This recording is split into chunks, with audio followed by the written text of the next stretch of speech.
Good evening, ladies and gentlemen. On behalf of the Kerber Foundation, I would like to welcome you cordially to tonight's Kerber debate. We are discussing the question, should the European Union raise common debt on a permanent basis? This Kerber debate is hosted by Kerber Foundation in cooperation with Süddeutsche Zeitung. Ladies and gentlemen, remember the sovereign debt crisis, the euro crisis. At that time, the acute crisis was overcome on the basis of reform programs, bailout packages, and massive bond purchases of the European Central Bank. There was a lot of discussion at the time about the idea of so-called Eurobonds in order to overcome the crisis. What's the idea of Eurobonds? The idea is that when everybody raises debt collectively, mutually, then the interest rate will go down, especially for the countries with high debt levels and less creditworthiness. The conditions would be better for those countries, and it will be easier for those countries to get out of the debt trap and the debt burden. The idea to issue bonds, common bonds, was to take out debt together, did not fly because a couple of countries, including Germany, were simply against that. They didn't want to take liability for the debt of others.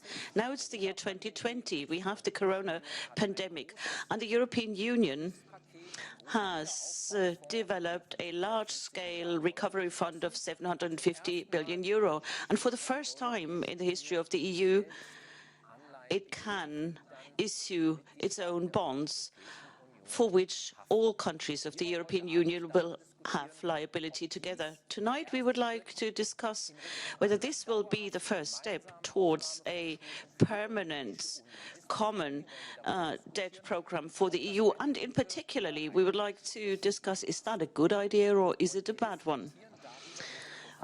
As our partners, we have Professor Padoan, the former Minister of Finance and of the Economy in Italy and member of the Italian Parliament. He says, yes, the European Union indeed should take up common debt on a permanent basis. And we also have Nicola Beer. She's the Vice President of the European Parliament, and she is the Vice Federal Chair Lady of the Free Democratic Party. And she says, no, the European Union should not take out debt on a permanent basis. All of that, as always, will be moderated by Stefan Cornelius. He is the head of the foreign policy desk of Süddeutsche Zeitung. Before we start, ladies and gentlemen, I have a sad message. This is the last Kerber debate. But we are going to develop new formats together with you. We are going to stay on track and have our Kerber Forum foreign policy discussion, either in an analog format or in a digital one. And since it's the last Kerber debate, I would like to say thanks to Stefan Cornelius, our moderator. I'm going to say goodbye to him. For many years, he has been the face of the Kerber debates, has been the moderator, and he always made sure that during our opinion polls, he had some nice things to tell the audience while we were waiting for results. He made sure that the strict rules of the Kerber debate were abided by. He always came in with some information when it was necessary, and he calmed everybody down if the debates got too lively. And at the end of the day, after the final result of the opinion poll, he always commented that result, especially when there was a clear-cut result in favor of one or the other position. Dear Stefan, thank you for this wonderful cooperation. Thanks on behalf of the Kerber Foundation. It was always very good to be with you, and we wish you a lot of success because you're moving on to the policy desk that you are going to chair at Süddeutsche Zeitung. Now we are looking forward to a controversial debate and an interesting evening. Over to you. Dear Thomas Paulsen, Ladies and gentlemen, I also would like to thank you, and let me thank you for the nice farewell words. For many years that we were together. And I also would like to thank the whole team of the Körber Foundation, since there were so many helping hands. Süddeutsche Zeitung was always pleased to be a partner, and we are going to remain your partner in new formats. Today, it's the first new format that we are trying out, because it's the first Körber debate online, only as a stream. These debates are always interesting. We are going to stick to the rules, as always. We are going to have to watch the clock. We have two people here coming with different positions, mentioning all their arguments, and then you, as our viewers, you can vote. Vote on what do you think the debate is all about. You can say, yes, we want the EU to take out mutual common debt on a permanent basis or not. We are going to have one vote taken at the beginning, then we will let our speakers exchange their arguments, and then we will ask our audience again and see have they changed their mind. Of course, it's more difficult in a virtual space because the number of participants can change, but it will give us an impression about the arguments and how they are being perceived by people following our debate. All right, then let's start with our first vote. You now have the floor to use your digital tool. We are going to show you the link to a website. It's menti.com. menti.com. That's the website. You have to enter 738416. That's the code that you need to enter in order to participate in that vote. We will have 3 minutes to collect your opinions. Menti.com 738416. That's the code. The question is as old as the euro. Maybe it's a question that is as old as the European Union. It was always a community that wanted to give economic prosperity to all members. And the EU is alive because this prosperity has really worked in many countries. And this promise of prosperity creates its unity. And we have our rules. And so the EU indeed has become a strong economic union and is also now a strong political union. When the euro was introduced, we noticed that it's not a perfect union yet. But we have many elements of a state that we do not have on the level of the EU, like, for instance, raising money together and having joint liability. It's a debate that we have had on the level of the European Union for a long time, especially ever since 2008, when we noticed that the Eurozone is vulnerable on the basis of speculation and excessive debt levels.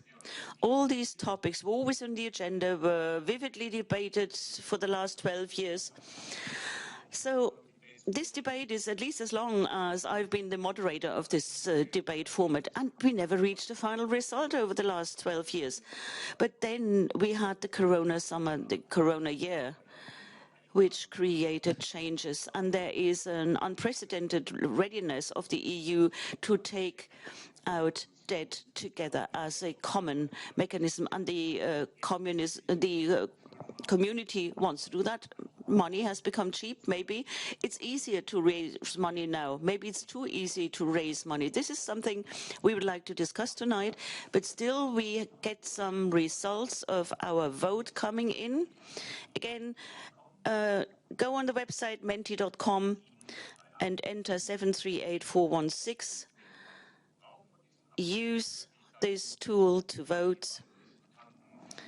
Our two speakers tonight are wonderful experts and can have a debate on this topic, and we are going to have the traditional format. We will give 10 minutes each to the speakers. Then every speaker will have 5 minutes to reply to the statement of the other partner. And then afterwards, we are going to take your opinion. Again, now we have the results. We see it on the screen here. Should the EU take out debt on a permanent basis as collective debt? 42% say yes, and 58% of the people say no. This is at least the opinion of the people that have joined our debate, have joined our video stream. And this is, of course, the German results. And when it comes to collective debts on the level of the EU, the Germans were always very reluctant. And it's quite amazing to see that so many people say, yes, the EU should do something, but still more people say no. The initial situation is interesting, and we can start our discussion. We will also have a clock for our orientation.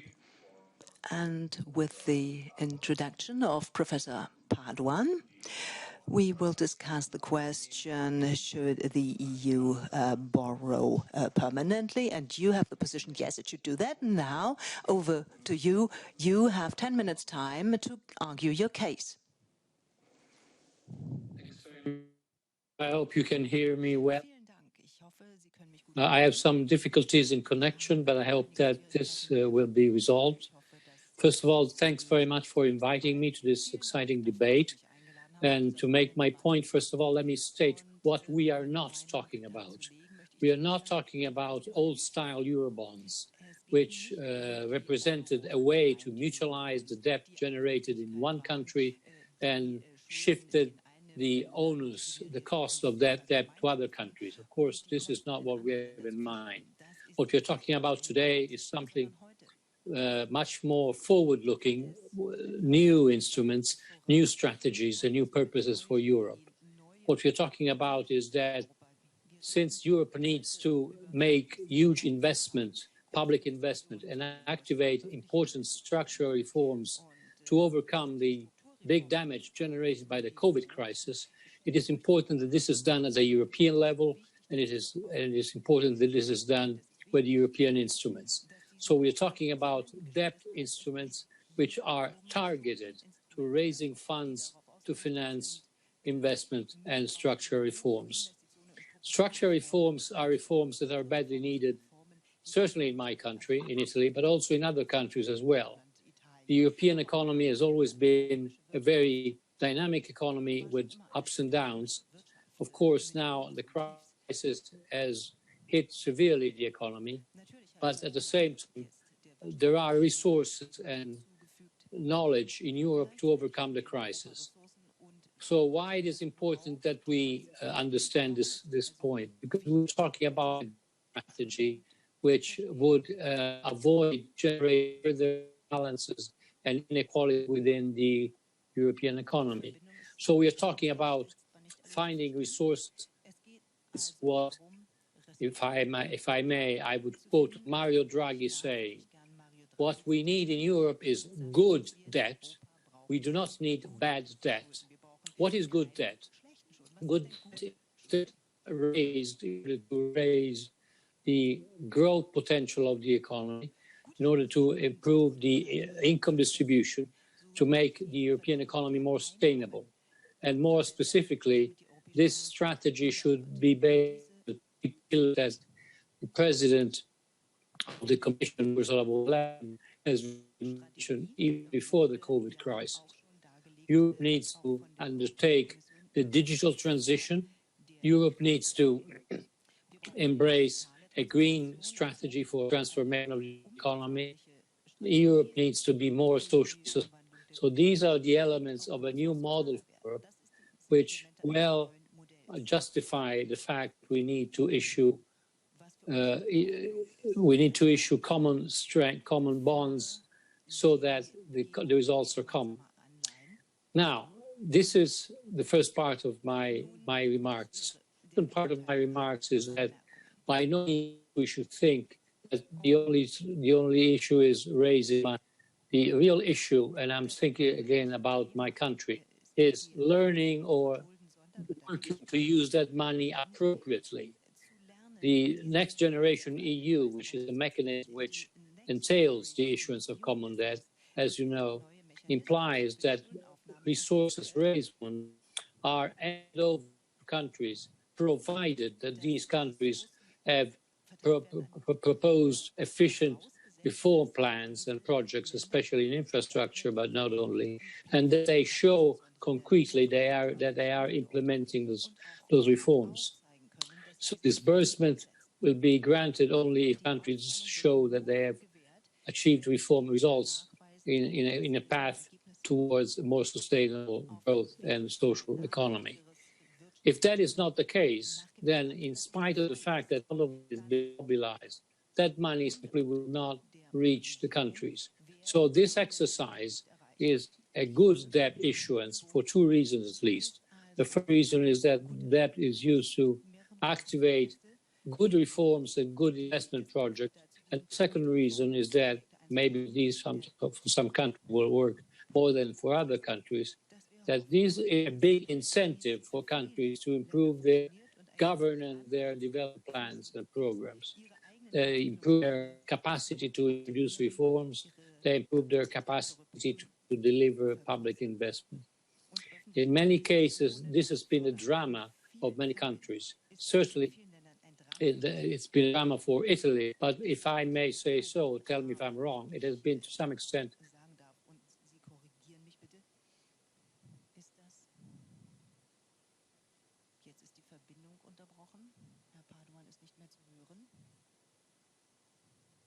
Can you hear me now?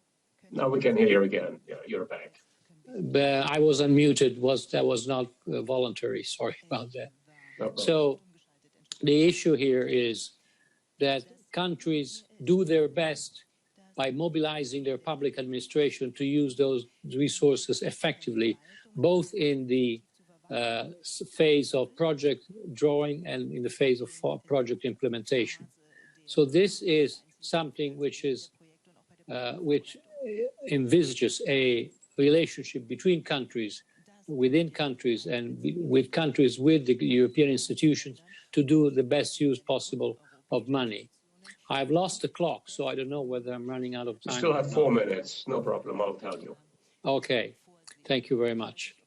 But there are other implications that descend from this very ambitious projects. I'll mention two. One is that by introducing common debt issuance at the European level, like many financial experts will tell you, these are the first steps towards what is known as a safe asset. What is a safe asset? It is a special kind of financial asset which can represent the benchmark for providing the Eurozone with a specific financial instrument which can be extremely important for raising confidence of financial markets in the fact that Europe is proceeding towards an integration line. So having through these instruments, the first step of a safe asset adds an important element of financial integration and speaks to the need of completing bank union, completing capital markets union, which are the necessary infrastructures for financial markets to redirect resources towards investment and real activity. Last but not least, and here I may be introducing more controversial points, in my view, these are the first steps towards a fiscal union, which may be a long target over time, but something we should look at with a lot of attention. We need to reconsider our fiscal instruments. As you know, the Stability and Growth Pact has been suspended for this year, and the Commission has already stated that it is wise for next year as well not to have the old fiscal rules in place. However, this does not mean that we do not need fiscal rules. Indeed, we do. We need to think of simpler, more effective, more transparent fiscal rules, including, and this is my personal opinion, fiscal rules that privilege the decline of debt. Debt must go down in terms of GDP ratios, in all countries, certainly in my own country, but unfortunately other countries are raising a lot of debt because of this. So we need to enter a new stage. We produce growth, we enhance potential and long-term growth through investments and reforms, and at the same time,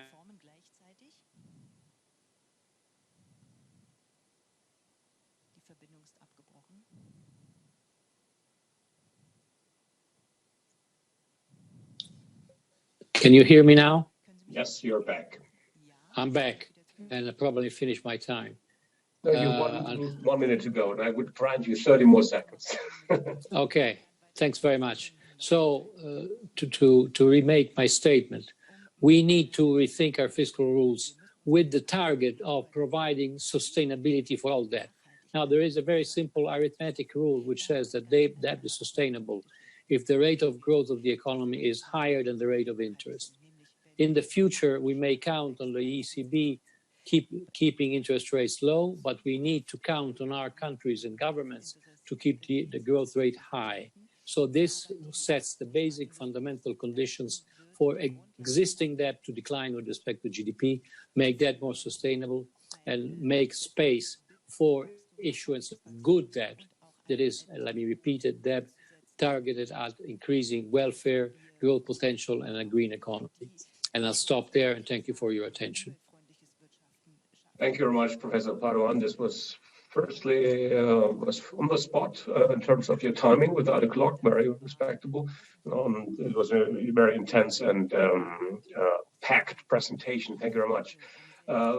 Nicola Beer, Sie sitzen in Ihrem Büro im Europäischen Parlament. You are probably in your office in the European Parliament, as I presume, and you are every day confronted with this matter. You also have 10 minutes to go. And before you start, let me also point out that via Mentimeter, that is via the tool we saw a while ago, menti.com, you can also ask questions. That is, questions we're going to address in our debate. Mrs. Beer, your 10 minutes are starting now.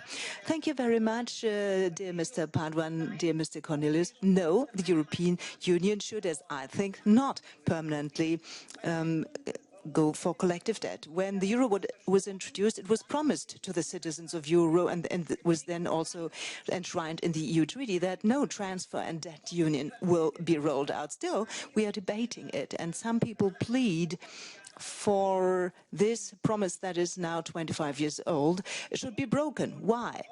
Why? The debt union is often linked to the term solidarity. And the conclusion is often who is in favor of Europe must be in favor of shared debt. And this is why the thrifty four, which actually were five, were reproached that they would leave states alone. And I think this is because of ignorance of the European rules and the actual efforts which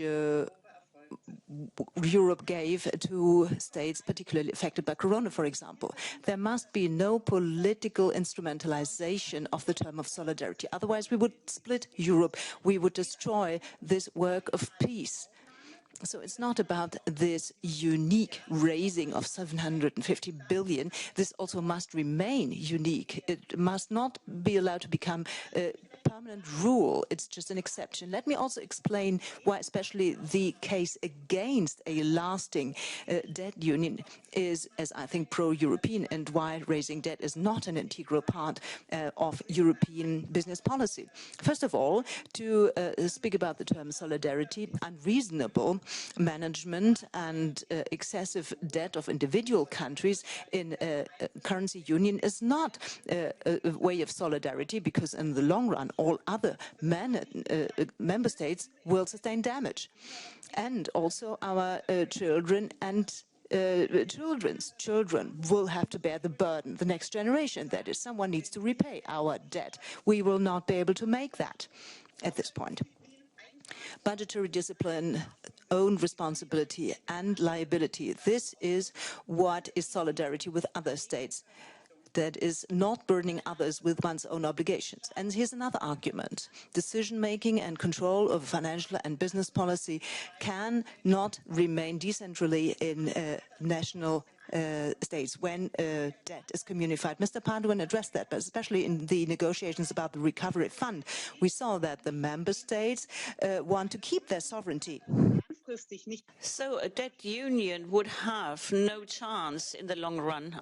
You might find that's wrong, but definitely it is a political illusion. The vast majority of the member states wants to have their national financial sovereignty. It is correct that during the corona crisis, there was different abilities and possibilities to raise debt. I mean, there was countries with high debt levels. During the next crisis, they will be facing an abyss. So instead of saying debt is the panacea for everything, we have to wonder, how can we change it? How can we make sure that Italy, for instance, has economic growth and comes to terms with a debt level of 130% of the GDP before Corona? Having more debt, that won't help. If the EU can issue bonds, the member states can live quite well for the moment and can be popular, but in the long run, this will aggravate the problem. At the moment, the European Central Bank has very low interest rates, and that also covers fundamental economic states. And on the other hand, the pension retirement schemes are suffering. So having more common debt would lead to a strong depreciation of the euro. So the idea of a monetary state finance should not be manifested in the form of a debt union, which makes it possible for individual member states of having too many debt. It's not an incentive to work and to work solidly, and that will not help to trigger sustainable reforms. But we have to respond, of course, to the high debt levels, and that is why the Stability and Growth Pact needs to be revised. The indicator for fiscal sustainability of each member state must be made a mandatory instrument, and there must also be sanctions for those who violate it. Debt of the EU, on top of that, should also be seen in the Next Generation EU program, and the debt levels should be integrated into the instruments under the Next Generation EU plan, so that if the EU raises debt, then the member states cannot make additional debt nationally, because the debt sustainability of the European citizens is not going to increase. So we can only distribute whatever debt we have to remain sustainable. We are talking about money that is generated by the European citizens on the basis of their work.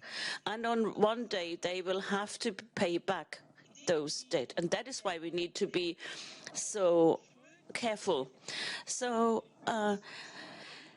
debt-financed investment, that this would be self-financing in the long run, I don't think this is good. Mr. Padoan quoted Mr. Juncker saying we have good debt and bad debt. In Germany, we had bad experience.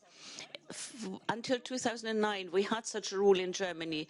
Between 1970 to 1990, we have seen our debt level rising from 17 to over 70% of the GDP. This, of course, did not mean we had only financed growth-related investment. Had we had such a significant growth, our debt level would not have increased that much. We even had to change our constitution in order to come back to normal. What we need is something different. We need political, legal, administrative reform and good investment into infrastructure, digitization, research and education, because that is the key to render the member states more competitive. And that will create more prosperity and more social security. So growth and employment, buying that with public funds, I don't believe in such a scheme. It's not sustainable because it does not give an incentive for innovation and positive effects. And we also have to focus on medium-sized enterprises, SMEs, because they're the backbone of our economy and they are the symbol of an active solidarity, especially in times of crisis. One more thing, one huge task is to curb the black market and tax fraud and tax evasion. The European Parliament has submitted an appeal now. And in Italy, for instance, 100 to 130 billion euros, 6 to 8% of the GDP are being not paid to Italy because there's tax evasion. If Italy had only been able to recover 1% of those evaded tax, then the debt level of the country would be just 70%, and they would be in a position to combat Corona in a much better way in Italy. And so therefore, in the negotiations to the recovery fund, I said we need direct loans for projects linked to reforms. The plans must geared towards added value economic. Only instead of new EU taxes, we better have a consolidated corporate tax base that can also mean that we will have a CO2 emissions trading in all sectors of the economy.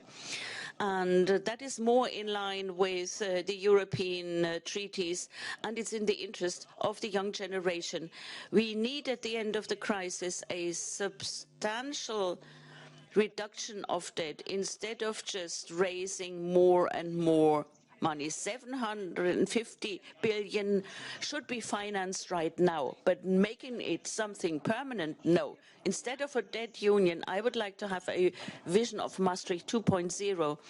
That is to say, automatic sanctions when there is a deficit, and we would like to have the same for the rule of law in the member states. And here we want to have financial and non-financial sanctions also in the framework of the ECOFIN Council. So this is the basis that I would like to see. Thank you, Mrs. Beer. That was a very passionate speech against a common debt policy. Although there were some arguments that were very similar in the two speeches regarding the growth strategy and incentives, now we will have our second round. Every speaker will have 5 minutes to respond. Mr. Paduan can respond to Mrs. Beer for 5 minutes, and then Mrs. Beer is going to respond to Mr. Paduan also. And then we'll start our Q&A with our viewers or listeners. We have the arguments, the questions that Mrs. Beer has asked are evident. Why do you think, Mr. Paduan, that the debt level will be reduced? What are the incentives and what is the risk-sharing idea? So you can use your 5 minutes now, Mr. Paduan. Over to you. Thanks very much, and thanks for the points raised by Mrs. Beer. Unfortunately, I had a technical problem, so I missed the first part of your intervention. I hope I can catch on some of the issues. Well, basically, I would say there are a few things I agree with, other things I agree less with. But the point is, let's develop in practice the notion of solidarity, which is not just the solidarity between the rich and the poor, but it's also solidarity between countries, because we are facing the deepest and most severe recession in the post-war and even before. And this is bound to generate pain to all European countries. And number one. Number two, I do not believe that there is a solution which implies that only some countries adjust and other countries wait and see. I think we need collective responses. And these collective responses should be parts of this common strategy, which Mrs. Beer outlined, and which I say I would agree with if I understood point correctly. Certainly, I agree on the notion of solidarity, if that is your initial point. I certainly agree on the issue of debt and the need to provide incentives to reduce debt. Also because either debt is reduced through growth or debt is reduced in a very messy way to debt restructuring, which is always painful and produces more damage, in my view, in my experience, than benefits. Reforms are the way to reduce debt because they boost growth. And incentives for reforms are sometimes difficult to find. In your country, there were some important reforms in the early 2000s about the labor market, which eventually paid off well because it generated more employment and jobs even when the financial crisis broke out. But if I may say so, there are areas in which Germany could do more. First of all, in our own interest, and secondly, for the interest of Europe. Let me quote one classical example. Germany has been running a current account surplus for years, very large current account surplus, almost close to 10% in some occasions. Now, to me, that represents the fact that in Germany there is a lot of savings, like in Italy, and little investment, which, if boosted through structural reforms, would benefit growth in Germany and elsewhere. Now, all countries, including especially the manufacturing countries in the Eurozone, Germany is the first, Italy is the second, need to face the technological revolution that's challenging their competitive advantage. So we both need to define a growth strategy for Europe, which is necessary to deal with loss of competitiveness, which is common to many of our countries. So my point is, let's discuss together about common strategies for European growth. Let me say one thing about tax evasion. You're right, that tax evasion is a problem, and if Italy were more effective against tax evasion, we would have less debt. But Italy is improving its tax evasion efforts through structural reforms. The introduction of electronic invoicing, for instance, and payment systems in tax administration has generated unexpected gains, which have generated a reduction of the deficit before the COVID, which was very substantial. Now, this may be just one case, but this is just to show our audience that reforms do pay off and they should be pursued more consistently. Finally, one point that I think is very important. Mrs. Baer said, if I may translate it in my language, no additional national debt if there is a common European debt. I agree.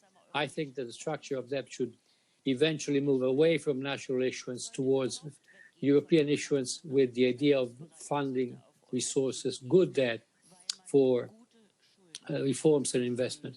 And believe me, I think that there are many situations in which the government can provide good investment alongside with the support of private companies, which should be also beneficiaries of the resources of the recovery fund. That is one of the main question marks which need to be addressed in practice. So thank you very much for your comments. Thank you very much, Professor Padoan. Und Frau Beer, Sie haben nun auch 5 Minuten. Mrs. Beer now has 5 minutes to respond. Dass Sie uns Ihre Fragen schicken sollen. Dear viewers, please send your questions to the menti.com portal. I repeat the code, even though I don't know whether it works for voting, but I think you will see the figure faded in. So please, your questions, send them to us. And after the 5 minutes, we will discuss them. That is the 5 minutes Mrs. Baer now has got at her disposal. Thank you very much. First of all, I'm very pleased that we are in agreement with many things, namely that reforms are worthwhile. That's important, especially while we're now borrowing 750 billion, that we do not consolidate old things, but that new structures and more competitiveness are created, because that generates more prosperity, more social security, and more jobs and training places. So it is definitely about a collective approach, a joint approach in this matter, but I think we should more talk about how this money can be used in such a meaningful way that the measures in the end of the day not just serve the current generation but also future generations. I would like to prevent here in Brussels there's next generation EU. In the end of the day only means that next generation is the one that has to pay back the debt, but doesn't get a benefit out of the money today. And this is why we have to discuss the right approach. And I do think that Italy is doing a very good job at the moment. You addressed not just the question of tax evasion, but when I see how in the past months, Italy, for example, invested in the healthcare system while other countries tended to be more on the consumption side using the money. We saw that in Spain with the unconditional basic income that was rolled out. Then we see in the second wave now that Italy is in a much better position now in terms of the development of the corona figures during the pandemic than it is the case in Spain. So it's worthwhile to talk about how the money can be dedicated jointly. And it's important to show that reforms are necessary in very different fields. The labor market reform in Germany has been addressed by you, Mr. Paduan. Thank you for that. Unfortunately, they are being scaled down in Germany again, or at least we're discussing that. So we really need to see what made some effect and what didn't. I'm also with you where you say Germany has to do more with investments. We have greater depreciation than investments at the moment, but this has also something to do with the quality of the business location and with the certainty entrepreneurs have about the question, is it good to invest here? Is my money well invested? Are there interventions in property rights? I mean, Germany, these are the discussed. What is my reputation as an entrepreneur? Do I have enough skilled workers? So we not just need to discuss money, but also other matters that concern our countries as business locations, like reducing the bureaucracy. I'm working a lot with medium-sized companies. Small and medium-sized businesses have a huge problem with that they can't do that because they're permanently busy with red tape, national bureaucracy, European bureaucracy, and this is why I passionately am in favor of a medium-sized business principle, that there should be no EU rule that can be damaged to the medium-sized business. I'm not talking about mid-cap, but really about like little trades businesses, the small, medium-sized businesses, which are the heart of our business sector and are also innovative front runners. And while I'm talking about innovation, a last point, I think in Europe we also need more ambition to force innovation through. Also the courage to say we want to become a technology leader. Why are we always standing at the sideline? And the US are also looking to China. They are very strategic in their approach. We should invest jointly. The strategic approach you suggested, invest jointly in research and development, also based on the foundation of education, to have a better position to set standards in technology. And here I've got another thought, because the technical standard is who sets standards worldwide in technology also transports value, like face recognition. We know what China is doing with that. If we set the standards and sell the technologies, if we are the front runners, then we can export our values and we can also set a different framework to these technologies. And this is why I am firmly convinced that technology leadership and related investments overall can help the job market to create job slots, training, and not just in transformation of digitization, but also in terms of climate and environmental protection. With European technologies, with European monies, we can invest also outside the EU and do a lot for climate protection, at the same time generate jobs and secure jobs here in Europe. Ms. Beer, I admire your being on the spot. This is really impressive. In the parliament, we just have 1 minute, so having 5 minutes here, that's luxury for me. You're very generous.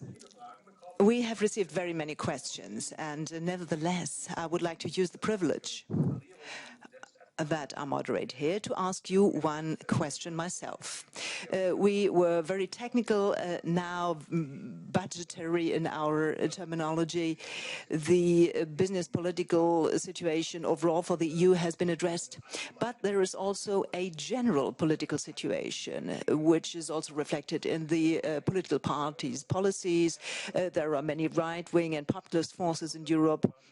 Mr. Paduan, how has the situation, do you think, changed over the past years?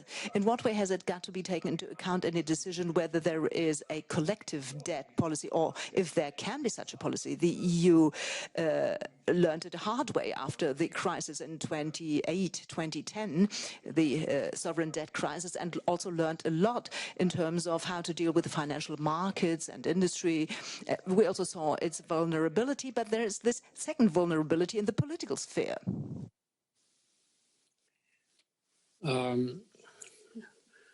Well, first of all, I agree with the issue of political uncertainty being relevant. But maybe starting, let's remind our participants how the situation looked before the European Parliament votes.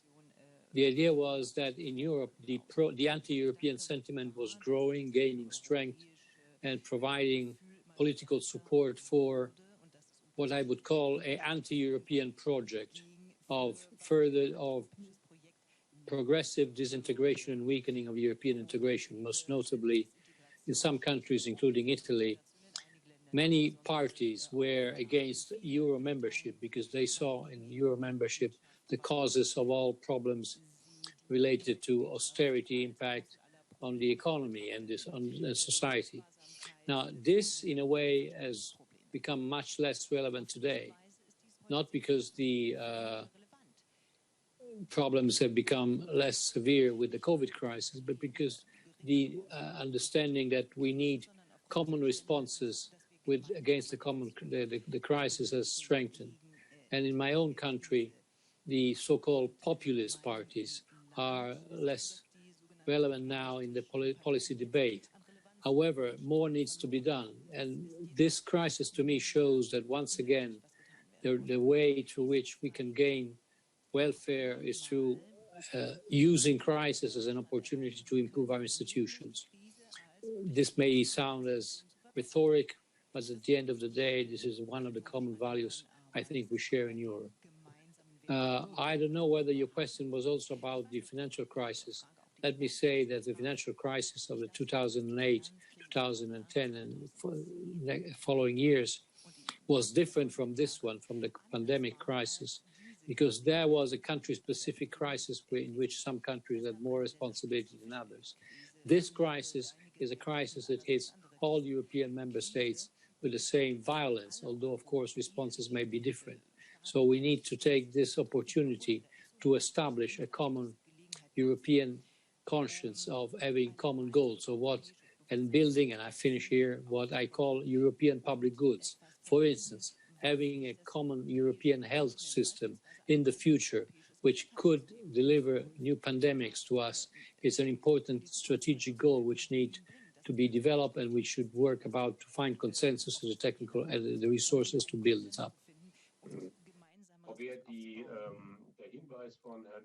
Ms. Beer, the point of Mr. Paduan regarding the new situation in this crisis leads me exactly to the following question.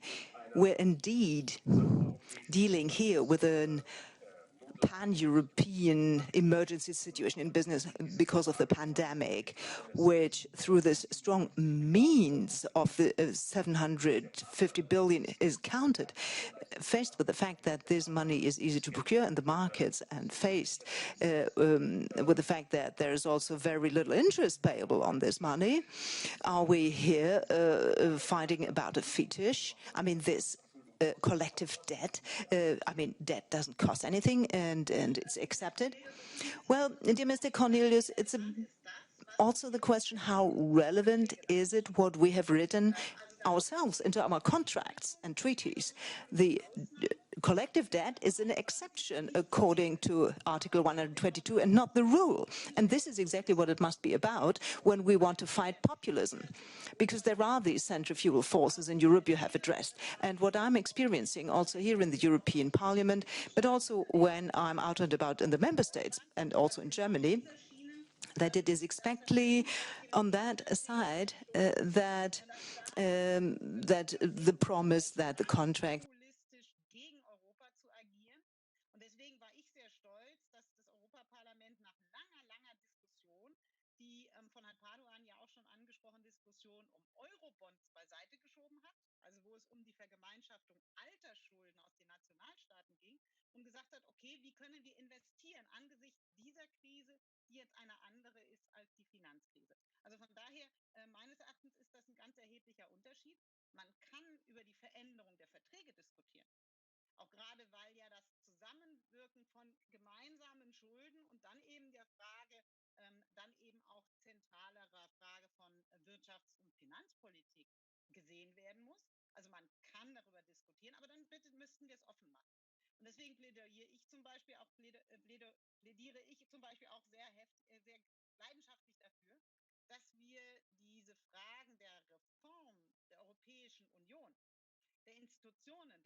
Wir haben sehr viele Fragen unserer Zuschauerinnen und Zuschauer an Herrn Padoan zum Beispiel. Ich darf das vorlesen. Ist es denn fair, wenn die Europäische Union gemeinsame Schulden aufnimmt, die Regelungen innerhalb der Nationalstaaten bezüglich Steuern und anderer Abgaben aber sehr weit auseinandergehen? Sollte man nicht, bevor diese gemeinsamen Schulden aufgenommen werden, zunächst einmal über eine Anpassung von Lohnsteuersätzen, Unternehmenssteuern diskutieren, also eine gemeinsame Steuerpolitik? Und vielleicht gleich noch dazu, wer soll das eigentlich kontrollieren, dass die Länder die Vergemeinschaftung nicht missbrauchen, um für unsolides Wirtschaften und insofern die Strukturen nicht da sind. Es geht beides sozusagen um die legalen Strukturen, also das gemeinsame Steuergerüst, aber auch die institutionellen Strukturen.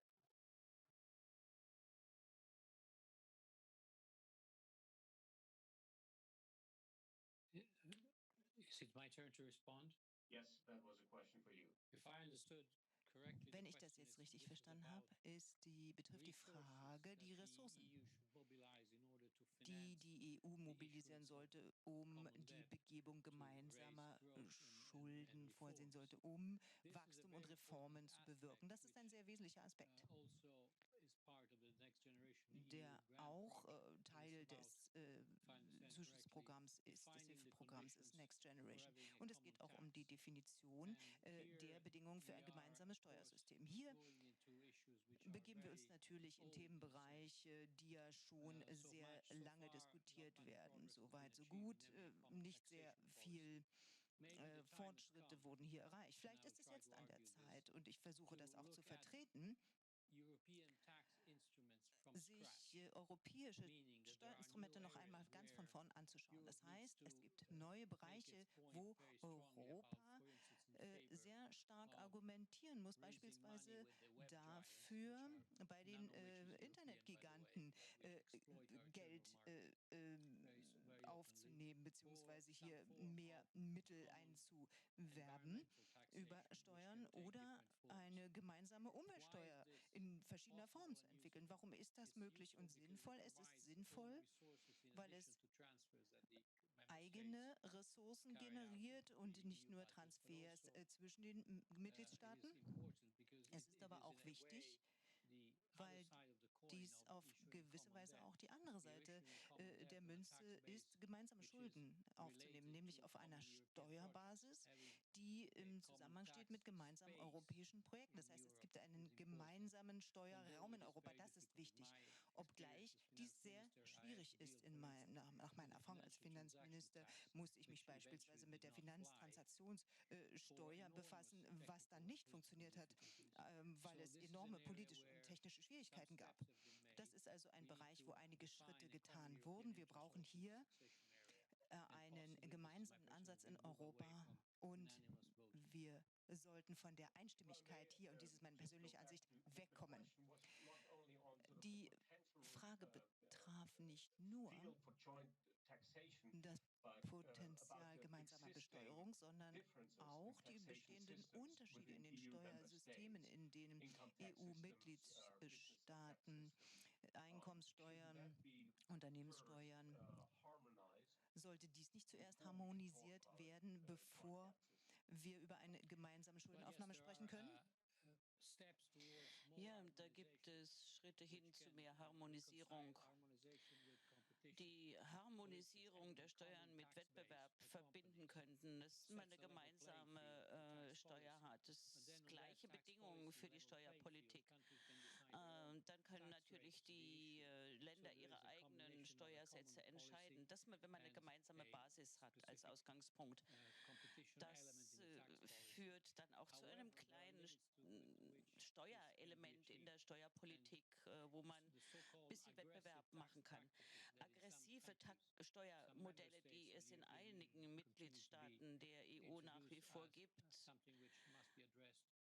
müssen jetzt mal angesprochen werden. Und soweit ich das sehe, hat die Kommission das Thema jetzt auch aufgeworfen und hat gesagt, man will diese aggressive Steuerpolitik einiger Mitgliedstaaten jetzt mal bekämpfen.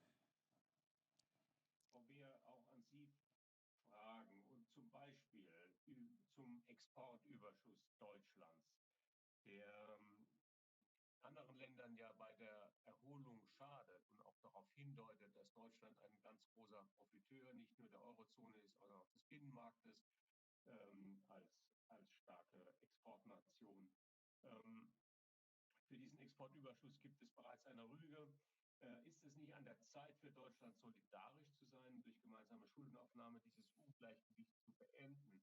Oder vielleicht offener gefragt, inwieweit lässt sich der Binnenüberschuss Deutschlands beim Export sozusagen verrechnen mit der Sorge, mit der politischen Sorge, dass eine Gemeinschaftung von Schulden unkontrollierbar wäre? Der Ansatzpunkt ist wirklich dort, wo die Frage ist, was wird mit den gemeinsam aufgenommenen Schulden dann auch tatsächlich gemacht? Und deswegen bin ich auch sehr froh, dass wir mit Herrn Paduan übereinstimmen, dass es notwendig ist, dann auch zu kontrollieren, dass das Geld wirklich in entsprechende Projekte führt, die einen Mehrwert haben, einen wirtschaftlichen Mehrwert, aber eben auch einen europäischen Mehrwert. Ich halte nicht sehr viel davon, jetzt im Grunde genommen mit diesem Geld nationales Geld zu ersetzen. Deswegen sehe ich sehr kritisch, dass die allergrößte Summe direkt in die nationalen Haushalte geht. Ich glaube, es wäre wichtig, dass sie direkt in Projekte gehen, die zum Beispiel Technologieführerschaft von Europa schaffen, die uns zum Innovationsführer machen, die Infrastruktur im Verkehr, Infrastruktur in der Digitalisierung, Infrastruktur zum Beispiel auch in der Krisenreaktionsmöglichkeit schaffen. Und da müssen wir uns dann sicherlich auch über die eine oder andere Kompetenzveränderung Gedanken machen. Herr Paduan hat noch einen anderen Punkt angesprochen. Wir brauchen mehr Mehrheitsentscheidungen im Rat.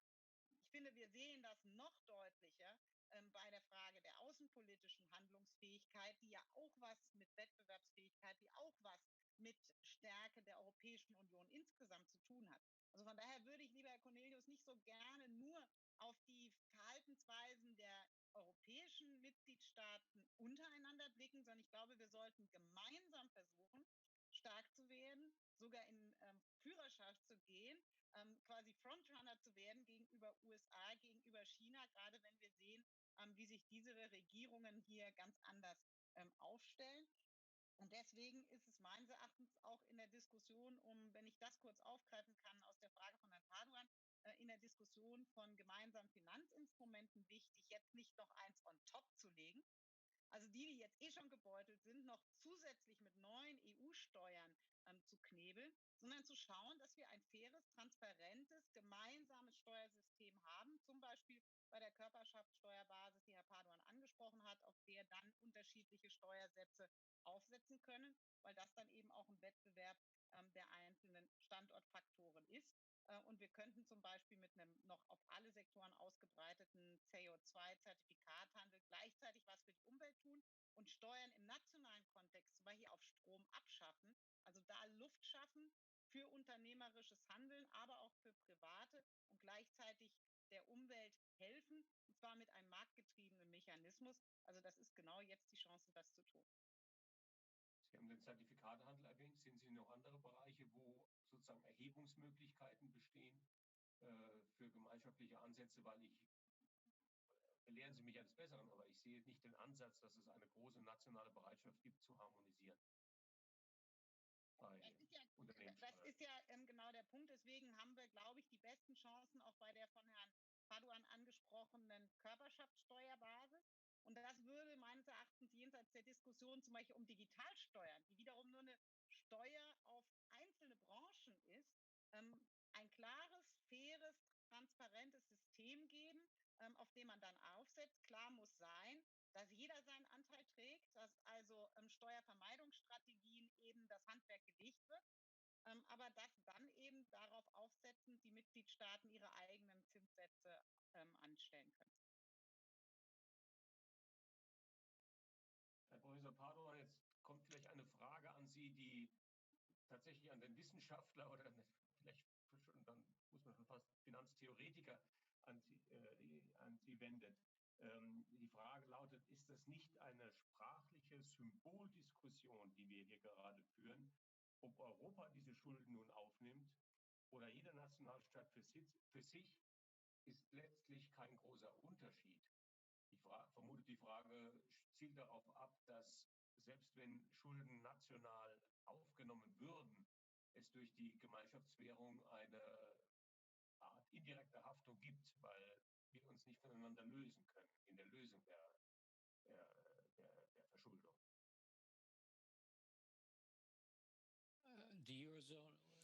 Die Eurozone als Einheit hat natürlich Verantwortung und Haftung auch.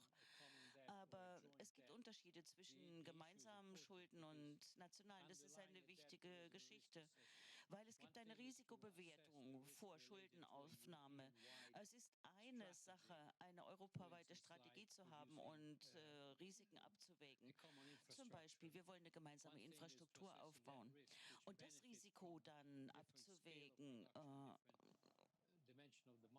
hängt natürlich von Marktdimensionen ab und ist natürlich auch besser möglich, wenn wir an einen gemeinsamen Rahmen denken, anstatt dass jedes Land für sich irgendwelche Risikoabwertungen für die gemeinsamen Infrastrukturprojekte macht, weil da gibt es immer Einflüsse von einzelnen nationalen Sichtweisen.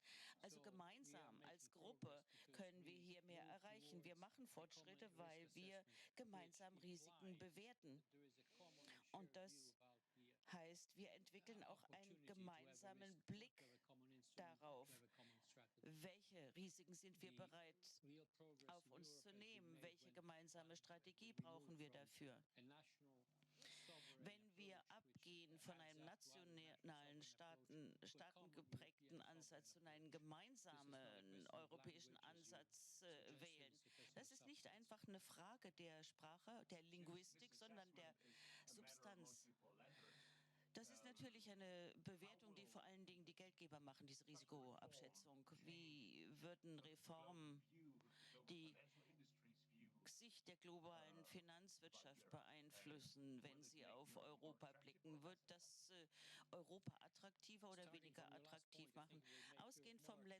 Punkt würde ich sagen, Europa wird attraktiver, weil es werden neue Aktiverklassen entwickelt, eine neue Klasse von Vermögenswerten, die die besten Bedingungen bietet für Geldgeber, weil da wird Geld gegeben für ein gemeinsames Projekt und alle Länder teilen das Risiko gemeinsam. Diese Risikoteilung wurde ja auch von Frau Beer eingefordert. Und das möchte ich noch mal wiederholen. Es geht um eine gemeinsame Strategie beim Aufbringen der Ressourcen. Und dazu braucht man den Binnenmarkt. Und das ist ein ganz wichtiger Faktor und trägt bei zur Konkurrenzfähigkeit. Viel besser in Europa möglich als Land für sich allein gesehen. Wir werden sehen, wie das läuft mit dem Brexit, wenn er umgesetzt wird und wie es denn aussieht, wenn man nicht mehr Mitglied ist und was die Vorteile der Mitgliedschaft sind. Und die europäische Souveränität ist ja etwas Wichtiges für alle Länder, die daran teilhaben. Was können Sie als liberale Politikerin gegen eine solche... Einen Punkt einfügen, weil wir über sehr, sehr viel staatliches Geld jetzt reden, also staatlich aufgenommenes, öffentliches Geld. Ich meine aber, es wäre notwendig, darauf hinzuweisen, dass das geschickt investiert auch nur ein Hebel sein kann, aber auch ein Hebel sein muss. Also das, was notwendig ist, um wirklich volle Wettbewerbsfähigkeit wiederherzustellen, das braucht immens mehr, aber privat investiertes Kapital. Deswegen, weil unser Standort attraktiv ist und dadurch hoffentlich attraktiver wird, damit eben dann private Investoren auch wieder das Zutrauen haben, genau hier zu investieren. Die haben nämlich die letzten Jahre woanders investiert, dass dieses Geld wieder zurückkommt, dass auch die klügsten Köpfe dieser Welt wieder nach Europa kommen. Also das muss ineinander greifen. Das heißt, aus der Krise herauszukommen, auch einen Wirtschaftsaufschwung zu organisieren, hat noch mehr zu tun als nur öffentliches Geld. Auf Dauer wird man Wachstum mit öffentlichem Geld nicht kaufen können. Wir können nur den Anschub setzen. Wir können nur Katalysator sein. Wir müssen uns über die Bedingungen, unter denen gewirtschaftet, gearbeitet, gelebt wird in Europa, auch darüber hinaus Gedanken machen. Aber als liberale Politikerin haben Sie nicht wirklich Einwände gegen eine so attraktive Anlageklasse. Ich habe Sie jetzt akustisch nicht verstanden. Habe ich gegen was nichts? Haben Sie keine Einwände gegen eine solche neue Anlageklasse, wie sie Herr Paduan skizziert? Nein, Sache ist die 750 Milliarden werden nachher nicht reichen, um dauerhaft nachhaltig Wachstum und damit Wohlstand zu generieren. So, das heißt, wir müssen uns mehr Gedanken machen als nur, jetzt nehmen wir 750 Milliarden auf. Und das, wo ich mir Sorge mache, und da war Ihre Frage ja für die gesamte Diskussion sehr intelligent gestellt ist, nach dem Motto, jetzt haben wir einmal Schulden aufgenommen, das können wir doch jetzt jederzeit wieder machen. Das ist jetzt der Dauerzustand. So, wir haben jetzt einmal den Stabilitäts- und Wachstumspakt ausgesetzt. Jetzt wird schon darüber diskutiert, naja, kann man noch ein bisschen länger machen und dann kann man doch ein bisschen abschwächen. Brauchen wir solche Regeln? So, und ich sage ganz, ganz deutlich, ja, wir brauchen solche Regeln. Und wenn man die ursprünglich vereinbarten Regeln für auch die Einführung des Euros, für haushaltspolitische Stabilität, wenn man die ändern will, dann soll man das bitte diskutieren mit Bürgerinnen und Bürgern, dann soll darüber abgestimmt werden, dann müssten dafür Mehrheiten organisiert werden. Ich glaube nicht, dass das stattfinden wird. Professor Paduan, there's a question in English, so I read it in English. Gibt es eine englische Frage, die lese ich auch mal Englisch vor. Wäre es jetzt nicht die richtige Krise, die Corona-Krise, um die Vereinigten Staaten von Europa zu begründen, sozusagen, die Krise ist der perfekte Anlass. Da komme ich gleich drauf zurück, aber ich habe noch zwei andere Punkte, um auf das zu reagieren, was Frau Beer gesagt hat. Ein Punkt, da stimme ich zu, ein Punkt, da stimme ich nicht zu. Ich stimme sehr dem Punkt zu, dass die Erfolgsgeschichte erst dann passiert, wenn wir das private Kapital mobilisieren, dass öffentliche Investitionen der Anstoß sind für Private, da kann ich nur Ja sagen. Wir müssen eben die Regeln vereinfachen, die Märkte funktionsfähiger machen und die Steuerlast Vertrag behalten. Ich stimme allerdings nicht zu, wenn Sie sagen, oh, jetzt habe ich ganz vergessen, warum was ich nicht zustimmen wollte. Der letzte Punkt beschäftigt sich gerade von wegen, und man muss die nutzen, die Krise, man muss die nutzen, um jetzt endlich mal den Schritt zu machen, den großen Schritt zu den Vereinigten Staaten. Ja, das war Ihre Zusatzfrage, das meinte ich jetzt noch nicht. Ich wollte jetzt eigentlich noch etwas sagen zu Frau Beer. Da war es die Frage der Wiederinkraftsetzung des Stabilitätspaktes. Hier stimme ich nicht zu. Wir müssen die Situation wirklich sehr sorgfältig behandeln. Es ist eine der tiefsten Rezessionen, die wir je hatten. Wenn wir zu schnell alte fiskalische Regeln wieder in Kraft setzen, dann haben wir das Risiko, dass wir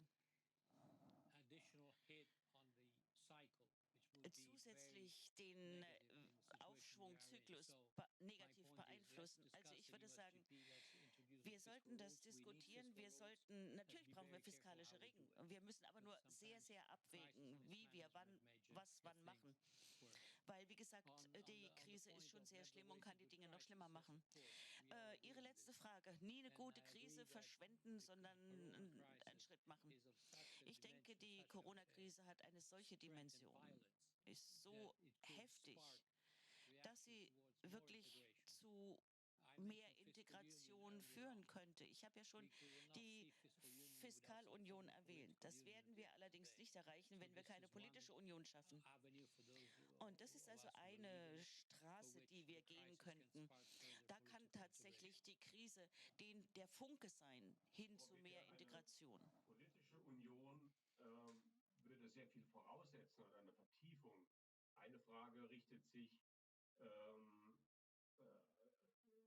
auf die Vision dieses gemeinten Europas und die Frage, ob denn nicht zuvor soziale Standards vereinheitlicht werden müssten. Nach dem deutschen Sprichwort, die Freundschaft hört beim Geld auf, wird man wahrscheinlich zuerst darauf schauen, welche sozialen Vorteile ein Bürger aus seinem Staat beziehen kann. Das heißt, wie realistisch schätzen Sie eine Vertiefung ein, die ja mit einer Vergemeinschaftung von Schulden, einer gemeinsamen Finanzpolitik einhergehen müsste? Also ich würde schon mal in Abrede stellen, dass das unbedingt eine Bedingung sein muss. Aber ich glaube, wir können Vertiefung auch in vielen anderen Bereichen bekommen. Ich habe vorhin schon mal kurz den Bereich der gemeinsamen Außen- und Sicherheitspolitik angesprochen. Ich glaube, da ist es für Bürgerinnen und Bürger ausgesprochen greifbar, dass wir momentan kein wirklicher Mitspieler auf Augenhöhe sind und dass wir dadurch auch unsere eigenen Werte nicht nach draußen tragen können, auch gerade im Sinne von Menschenrechten weltweit, weil wir doch immer wieder zurückzucken, weil wir keine gemeinsame starke Stimme in der Außen- und Sicherheitspolitik haben, weil wir da auch zum Beispiel Effizienzen nicht heben, die wir in der gemeinsamen zum Beispiel Beschaffungswesen, in der Verteidigungspolitik heben könnten. Also das Geld momentan besser auszugeben, aus einem Euro mehr zu machen, das geht auch jenseits der Diskussionen, die Vergemeinschaftung von Schulden zum Dauerzustand zu machen. Und da brauchen sie auch Rückhalt in der Bevölkerung. Deswegen komme ich gerne auf den Punkt zurück, der in der vorangegangenen Frage der Fall war. Ja, diese Krise jetzt nutzen und wirklich grundlegend über Reformen der Europäischen Union diskutieren. Über ihre Arbeitsweise, über ihre Institutionen, über ein europäisches Wahlrecht, über Gesetzesinitiativrecht des Parlaments, über mehr Mehrheitsentscheidungen im Rat und dann gerne auch diskutieren in allen Bereichen. Aber da sind wir ja gerade eher rückschrittlich. Also wir bekommen immer weniger Mehrheitsentscheidungen, selbst in Bereichen, wo man die jetzt schon haben könnte. Deswegen ist diese Konferenz über die Zukunft Europas so wichtig, die jetzt immer wieder vertagt wird mit ihrem Beginn. Das Parlament denkt mittlerweile darüber nach, mit den Bürgerinnen und Bürgern in diesem Prozess schon mal zu starten. Denn wir machen ja die Europäische Union nicht aus irgendwelchen technischen Gründen, sondern wir machen die für die Bürgerinnen und Bürger in unseren Ländern. Wir wollen hier gemeinsam vorankommen. Und für mich als Liberale ist ganz klar, dass ich gerne am Ende einen dezentral föderal organisierten Bundesstaat hätte, der eben dann auch die Vertiefung in anderen Bereichen noch zusätzlich sieht, als nur die Frage, wie das dann mit gemeinsamen Schulden ist. Deswegen ist es nicht der Punkt, das voranzutreiben für mich, sondern ich sehe noch ganz, ganz viele Bereiche, in denen wir viel besser europäisch zusammenarbeiten müssen. Vielleicht noch die letzte Frage an Herrn Paduan, die sich direkt anschließt. Das ist eine Frage, die auch gestellt wurde von unseren Zuschauern. Die Frage nach den Institutionen, nach dem Rahmen, in dem eine vergemeinschaftete Schuldenpolitik abgewickelt werden könnte. Braucht es ein europäisches Finanzministerium? Braucht es einen parlamentarischen Rahmen, zum Beispiel ein Eurozonenparlament, um Legitimation zu schaffen für das, was Ihnen vorschwebt?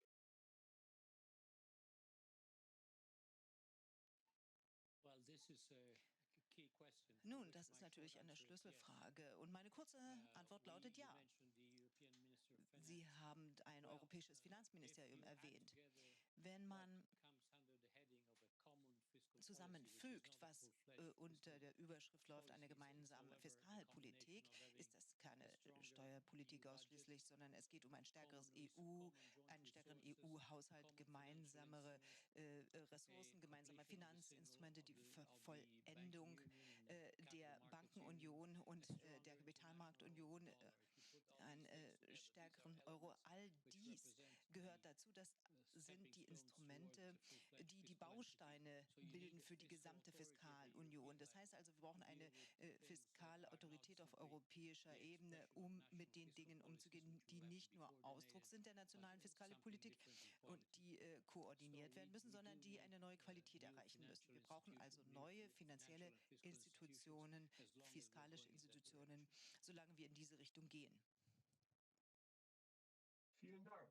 Dann kommen wir zur letzten Runde unserer Debatte, die Abschlussstatements. Sie haben beide noch mal 5 Minuten Zeit, um Ihre Argumente zusammenzufassen, um sie noch mal zu schärfen, um noch mal zu plädieren, was Sie oder zu widersprechen, was Sie eben ausgetauscht haben. 5 Minuten, die dann am Ende wieder gefolgt werden von der Abstimmung der Zuschauerinnen und Zuschauer. Wir dann sehen, ob sich das Verhältnis eventuell geändert hat. Ich schlage vor, dass Herr Paduan wieder beginnt und sein Schlussplädoyer hält. Bitte schön. Okay. Ja, vielen Dank noch einmal für diese Möglichkeit. Eine sehr interessante Debatte. Ich möchte gerne beginnen, indem ich noch einmal auf die Anfangsfrage zurückgehe. Und ich möchte sagen, das ist die falsche Frage. Die richtige Frage ist, glauben wir an gemeinsame Güter und Werte in Europa, an daher europäische gemeinsame Strategien zu deren Erreichung?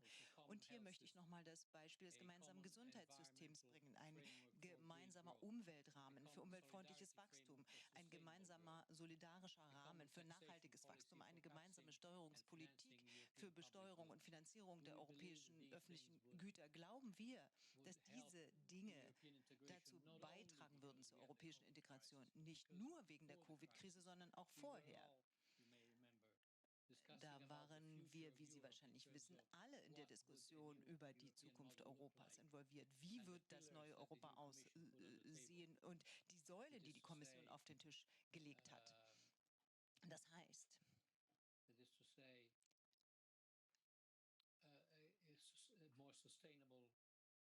im Interesse einer nachhaltigeren Wirtschaft, einer digitaleren Wirtschaft, einer umweltfreundlicheren Wirtschaft.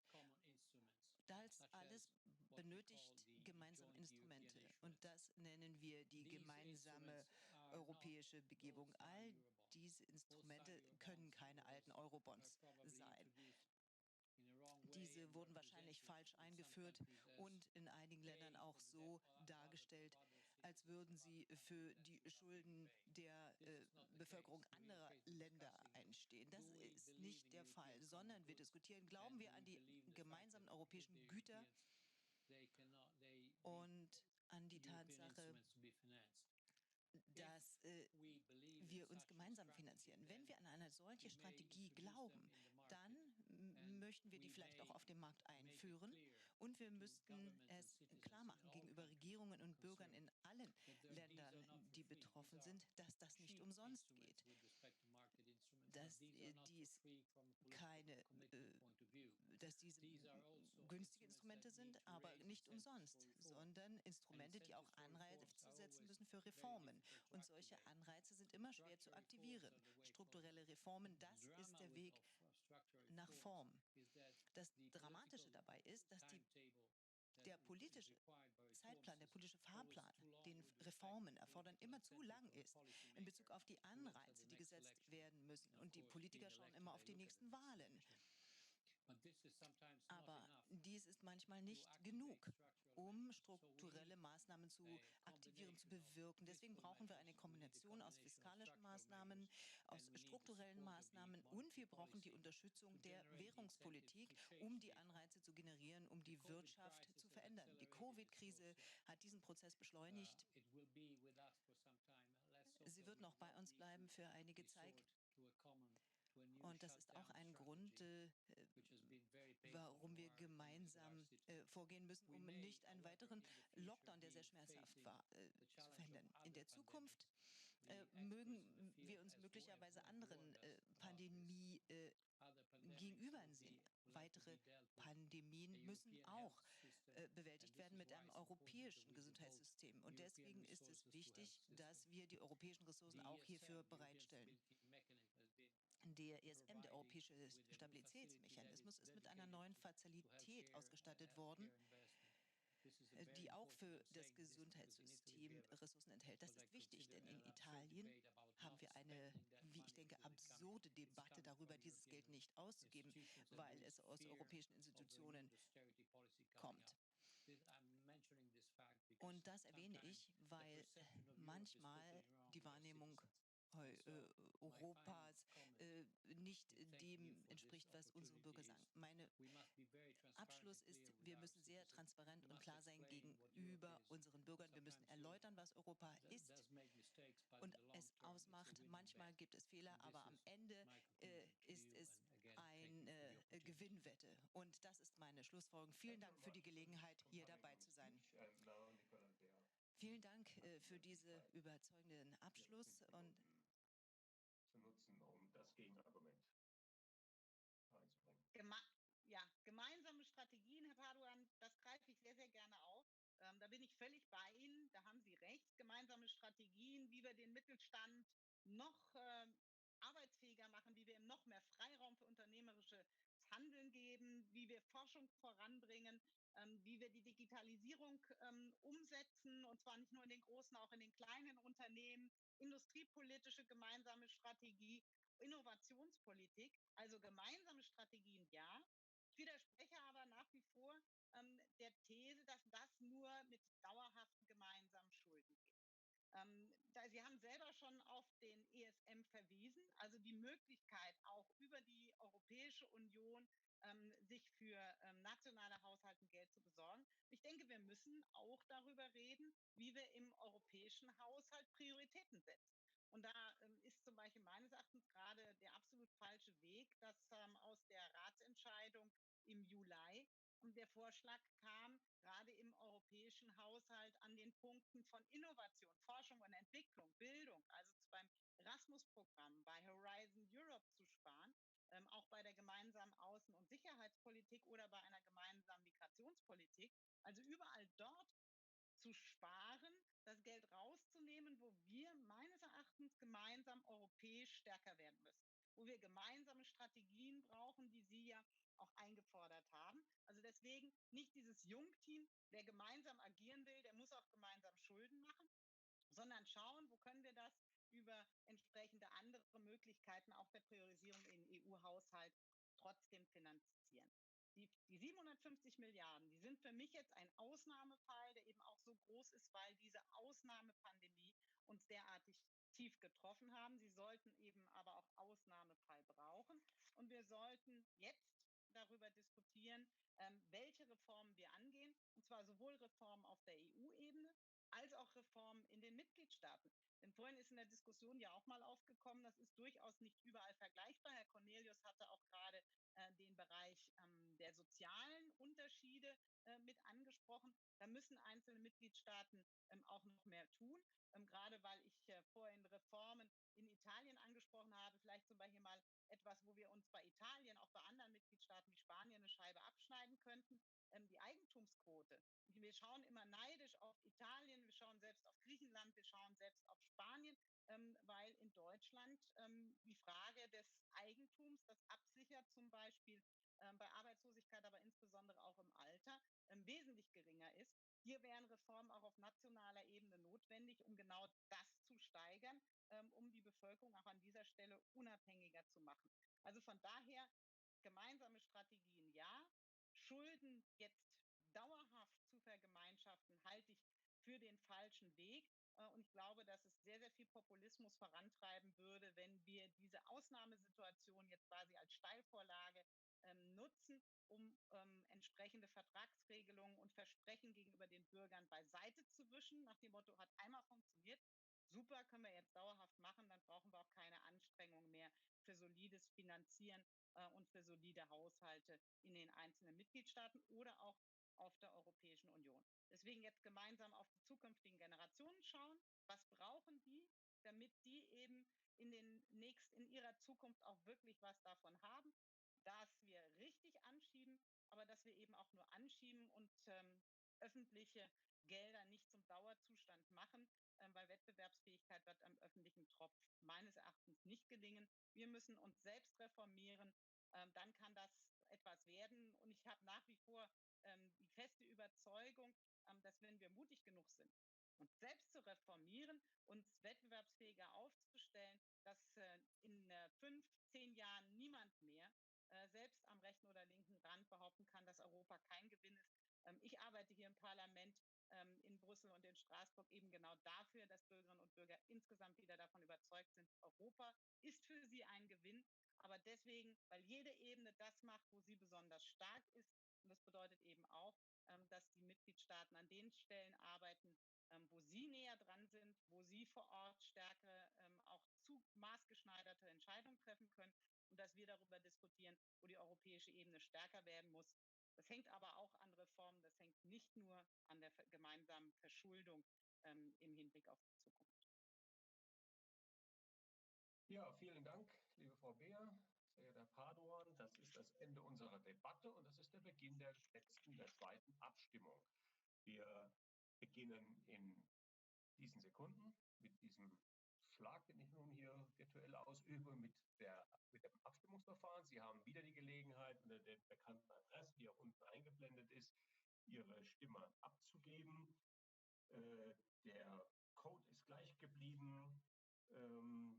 Wir haben etwa 3 Minuten, die Sie nun Zeit haben, Ihre Stimme abzugeben.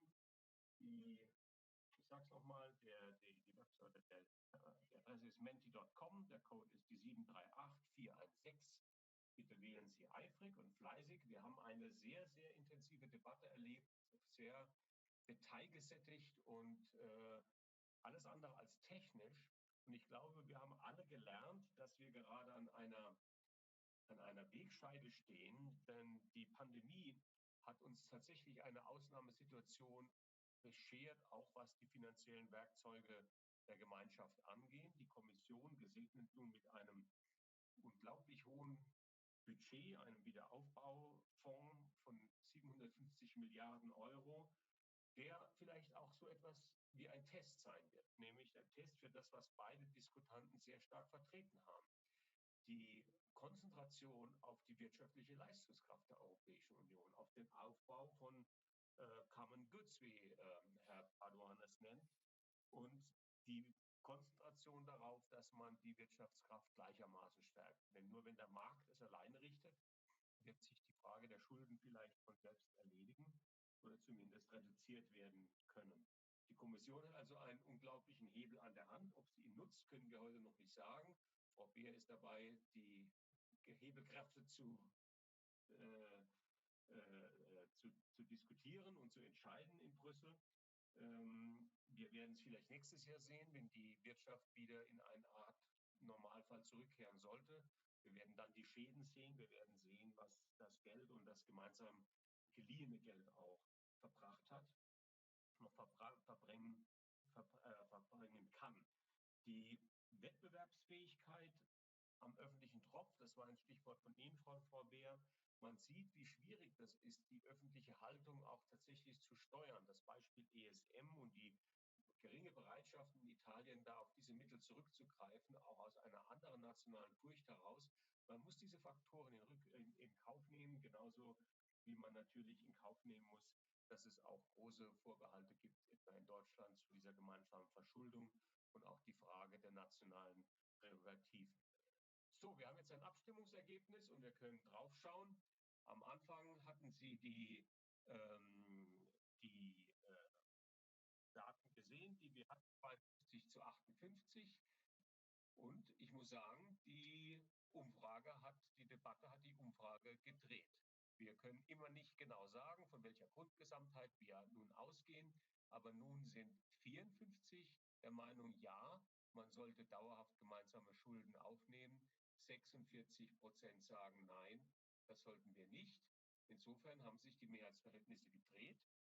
Wir haben eine sehr lebhafte Debatte gesehen und man sieht, was Debatten bewirken können. Es ist auch ehrlich gesagt eine der ganz wenigen Körperdebates, an die ich mich erinnere in den vielen Jahren, wo wir eine solche Stimmungsumschwung erlebt haben. Aber nochmal, es ist eher ein Spiel mit den Argumenten, es ist ein Kampf um die Deutungen und das hat uns, glaube ich, heute Abend sehr, sehr stark weitergebracht von beiden Seiten, weshalb ich mich ganz, ganz herzlich bei Ihnen bedanke, dass Sie so leidenschaftlich teilgenommen haben an dieser letzten Cover-Debate, die auch gleichzeitig eine First war, nämlich die erste virtuelle, die im Raum zwischen Rom und Brüssel und Hamburg und München irgendwo stattgefunden hat. Ich hoffe, Sie hatten alle Gefallen daran. Danke nochmal ganz herzlich, Herr Professor Paduan, für seine Zeit und für seine Leidenschaft und natürlich Ihnen, Frau Beer, ebenfalls für Ihre Zeit, für diese kräftigen Argumente. Eine tolle Debate. Danke an die Körper-Stiftung für das Organisieren, für das Gerüst und darf mich verabschieden. Allen noch einen schönen Abend wünschen. Tschüss.